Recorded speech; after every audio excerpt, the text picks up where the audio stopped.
today's video, we're going to be looking at this, the Nissan GT-R, specifically the R35 model, but it's not a stock one. Of course not, because it's been lent to me by VG Performance Cars. Go check them out in the links in the description down below. If you're interested in a high performance tune modified car that has been well maintained, well kept and well looked after. They have lent me the R35, finished in this lovely Millennium Jade, which is a rare colour on the GT-R 35 model, but it's not stock. It's running more than 950 horsepower. It's got a built JM-Imports forged motor. In fact, let's get straight to it. Let me just open the bonnet and show you what's under there.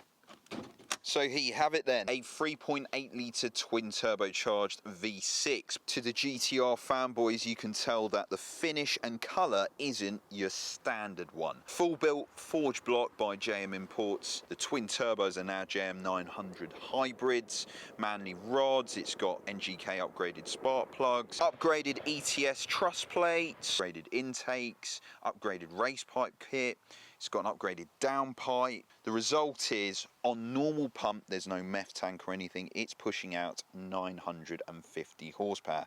And this will do the quarter mile in just 10 seconds. This particular GT-R is also up for sale at VG Performance Cars. So if you're interested, hit the link in the description down below. Anyway, let's jump into this GT-R, see what it's like to drive. Hopefully the weather holds. I think it might rain. 950 horsepower GT-R in the wet.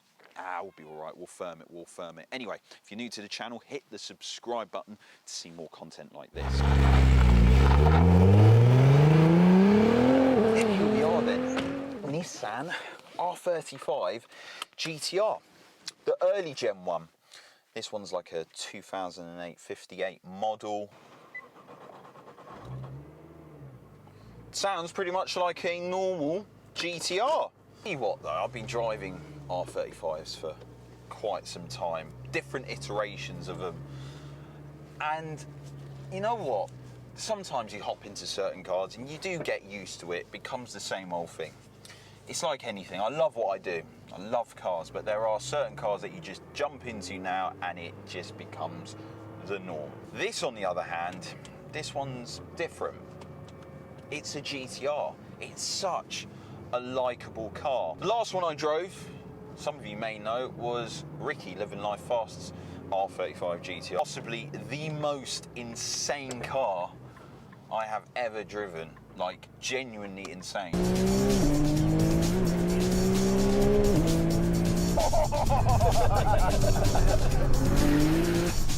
Yeah boy, man likes it.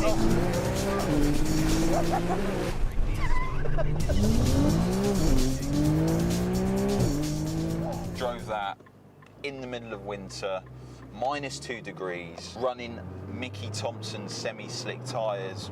It was insane. But as a road car, it doesn't really work, you know. You got to run a laptop off of it.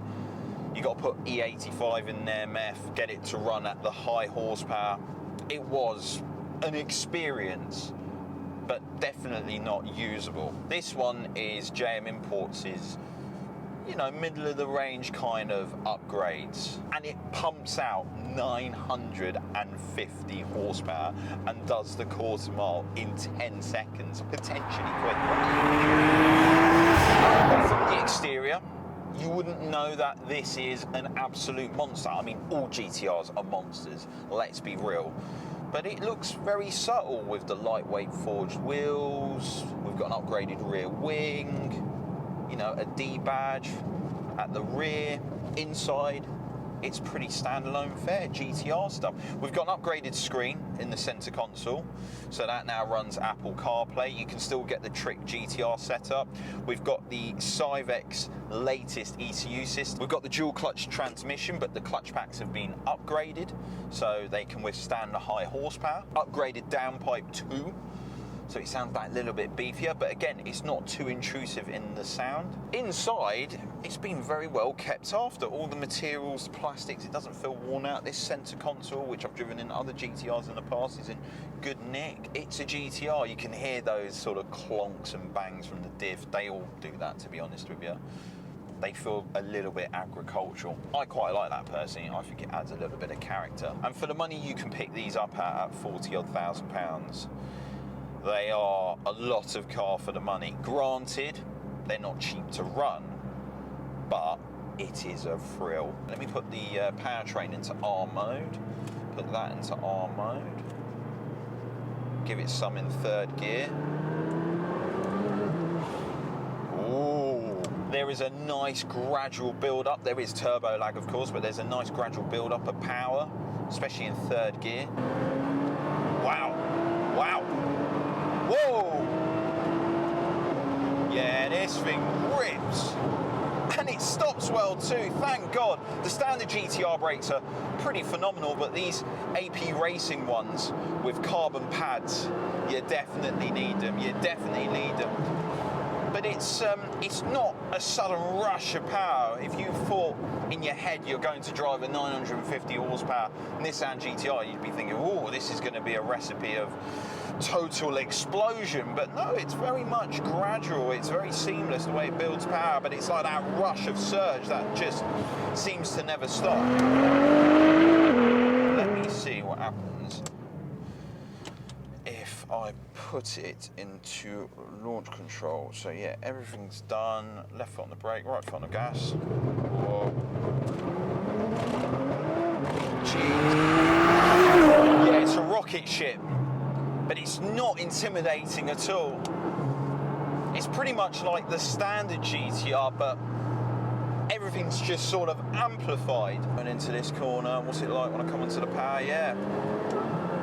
Nice. You've got a bit of pops as well on the overrun. Not too much, doesn't go bah, bah, bah, bah, bah, bah, bah, like one of those chavmobiles that you find at a car meet. It's nice, it's tastefully done. I like that. Bloody hell. Yeah. This thing rips. It properly rips. Can you use the power on the road? For a little bit. But it's the way it's all blended in. Oh, jitter. Bloody hell. You can tell it's just that little bit more tippy-toe on its feet. Thanks to the Geo setup and the lightweight wheels. It just feels that little bit sharper. When you slow down, the GT-R feels pretty much like the standard GT-R. Pretty well refined. I mean, they all feel a little bit industrial when you drive them at town speeds. You can see out of it well. The seats are lovely, nice and supportive. People call the R35 GT-Rs, you know, soulless and it lacks character. I think that's BS in my opinion. It's such a characterful car. And some people say it's a computer game on wheels. No, I don't think so. You know, it's still a proper driver's car in my opinion. You turn all the systems off and you're left alone with it, you know, you have to still be in control. Yes, the all-wheel drive system will shuffle torque from front to rear depending on how much slippage, but it still is very much a rear bias. Fundamentally, a rear-wheel drive car that gives you a bit of assistance when things get a little bit out of hand. Obviously, we can't exploit that, not in a 950 horsepower GT-R on the public road, but it's more of the case that can you use 950 horsepower for normal driving? Well, you can exploit it by, let's just say now, 20 odd miles an hour, third gear, and then I can just jump on the power and you can feel that surge. It's more of the feel of the power delivery, how the torque sort of just builds up. That brings that lovely surge that sort of pins you into your guts. That's what makes it thrilling and exciting. Okay, if I were to go out on a Sunday B-road blast, would I enjoy it, let's say, to, I don't know, a Toyota GR86, which we had on the channel the other day? Well, it's a different kind of experience. The GT-R sort of attacks a B-road. It's amazing to think that the GT-R stayed in production from 2008 all the way up till last year, 2022, and it did rattle a load of car manufacturers' feathers because it came on the scene less than £60,000. It decimated a Porsche 997 Gen 1 Turbo. It decimated it so much that the difference between the 997 Gen 1 to the facelift, the Gen 2, was so apparent. It was quicker than a McLaren SLR around the Nürburgring, which costed way more, £330,000. And it was the go-to supercar. It set the bar for everything. G80 M3s, Audi R8s, its ever-varying all-wheel drive setup was sort of based on the GT-R. The GT-R sort of started it all. It was Nissan's idea of you can have your cake and eat it, and it can be fun, and it can be engaging. And it's one of those cars that, yes, it's big and heavy, but it masks its mass so well. And then that's before we get onto the tuning scene. GT-Rs rip, they really do. I like this build setup of the 950 horse, but what's quite nice is you can just be in 6th gear and just squeeze the throttle. It's very sure-footing, like all GT-Rs, but this one, it's just got that bit of edge. It's nice and pointy. You know, you can sort of point squirt, feel power shuffling from front to rear. You know, 4th, squeeze the throttle again, and yeah, that's nice. I don't mind trying this on a track. That's what we need to do. We need to do more track videos. You know, hooning around, maybe a couple of drag races. I think that's what I need to do for the next couple of videos. If you want to see stuff like that, drop a comment down below. Tell you what, I'm hungry. I'm gonna go get myself like a £3 meal deal, Tesco. Let me go get myself a £3 meal deal, and we'll come up to a conclusion of this GT-R. We usually go for the coronation chicken, but they don't have any, which is a bit of a shame. Ooh, drink. Oh, I've got to have a Red Bull in it. Got to have a Red Bull. This could be the first car review in the world where I wrap up at a Tesco car park having a cheddar ploughman. Right, to summarise the GT-R JM-Imports 950 horse. Well, for starters, power delivery is right there with you. Coilover suspension with a different geo setup done by Litchfield. The AP racing brakes, it's tip top. The main concern and the main answer is, can you use 950 horsepower on the public road? Well, not fully, but you can, you know, go up a gear higher, let the boost build up, and you do get that lovely rush, that lovely surge. And this GT-R Millennium Jade, it's quite tastefully done in my opinion. Yeah, it's an absolutely cracking car, the GT-R, and you can pick these up now for not a lot of money. And if you are interested in this one, go check out VG Performance Cars. Links are in the description down below. Anyway, thank you very much for watching. Please like and subscribe. Until next time, folks, see you later.